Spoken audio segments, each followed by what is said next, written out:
زينين. وبدنا نمشوا ندوروا لهم باش يساعدكم. الله يطول على الله أكبر. الله أكبر.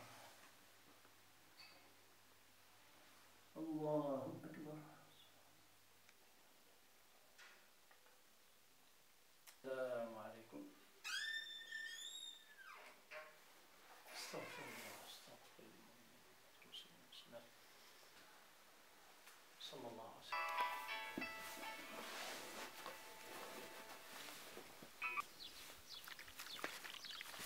الله.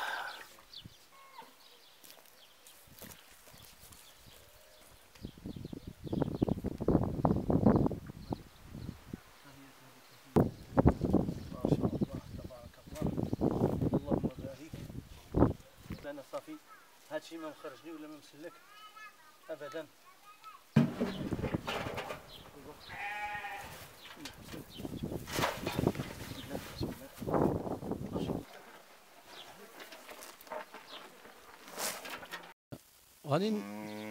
غادي نتعلم ونزيد علم.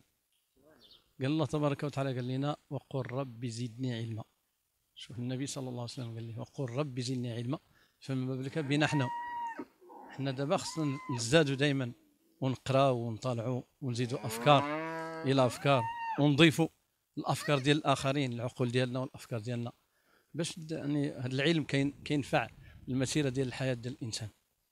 يعني بينما الجاهل يعني حتى العباده انما يعبد الله بالعلم ولا يعبد بالجهل. النصيحه اللي غادي نعطي الشباب يعني اللي ينقصوا من هذا الترفيه، هذا الشيء ديال الترفيه الكثير ينقصوا منه، يعني يعطيوها المسائل الايجابيه. يعني حتى يعني هو كيشوف مثلا هذه المسائل ديال الرياضه يعني ما فيها بس، ولكن الرياضه للممارسه اكثر، خص يمارس الرياضه اكثر، ماشي يبقى يشاهد الرياضه حتى لواحد الوقت، حتى ساعه متاخره من الليل، ما تلا نعس ما تلا ارتاح وما تلا عطاء في المجتمع ديالو وما تلا نفع. شوف السي محمد الجواب اللي جي عاسير فقط.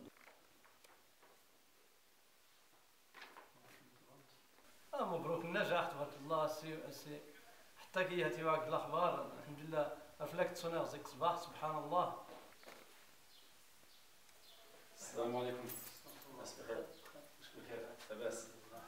بخير لاباس؟ ياك بخير؟ زين الحمد لله مزيان بارك الله. هو الحمد لله السن لم يكن في يوم من الايام، السن لم يكن معرقل الانسان باش يوصل للاهداف ديالو، والحمد لله الوالد راه مسار ديالو تبارك الله مسار النجاح ومسار التفوق، وعودنا الحمد لله على النجاحات في حياته، وحنا فرحانين وممتنين بهذا الشيء اللي هذا النجاح الحمد لله اللي حصل له.